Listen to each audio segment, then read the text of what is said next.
Narito na ang Part 7, 25 bagong eksena mula sa pang-araw-araw na buhay sa Pilipinas. Pakinggan, makarelate, at ishare ang iyong paboritong scenes. Tuwing umaga, may tunog na alam ng lahat. Oras na para kumain. Kahit maaga, sama-sama kami sa mesa bago magsimula ang araw. Minsan nakaka-confuse ang signboard eh. Iba ang ruta, iba ang tinatawag. Kailangan magtanong para hindi maligaw. Napunit at rumupok ang lumang recipe book ni Lola, kaya sinusubukan kong alalahanin ang lasa niya. Hindi lang pagkain. Alaala rin yung nasa bawat timpla.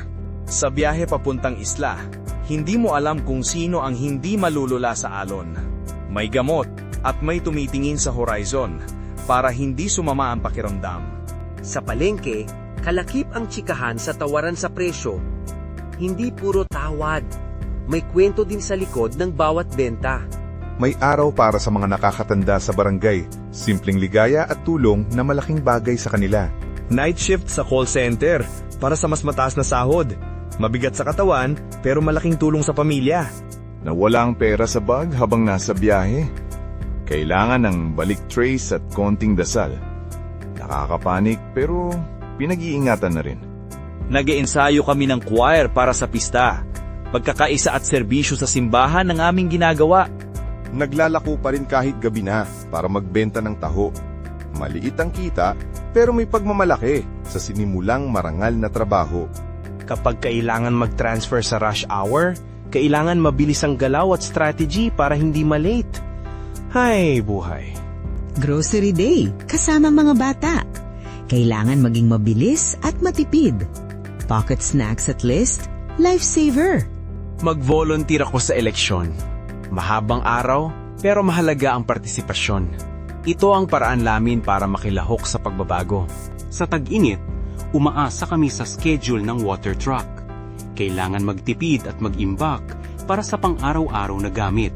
Ginagawa namin ang best namin para matulungan ng anak sa takdang aralin kahit limitado ang resources sa bahay. Minsan kulang ang full-size helmet sa tindahan. Kailangan mag-adjust pero seguridad pa rin ang priority. May feeding program sa barangay. Nakakatulong ito sa mga magulang at nakakagaan sa tiyan ng mga bata at upang huwag malipasan ng gutom. Naghahanda kami para sa night market. Bilis at tiyaga ang kailangan para matapos bago dumating ang mga customer. Minsan wala ang gamot na kailangan mo. Nakakabahala lalo na para sa chronic patients. Sana may mas maayos na supply. Kahit simpleng kettle lang, importante sa araw ng opisina. Pila para sa kape, small talk at bonding din yan. Barangay Cleanup Day, pagkakaisa at responsibilidad. Mas maganda ang kapitbahayan kapag sama-sama. Kapag kailangan mag-research for school, kailangan bumili ng Wi-Fi credits.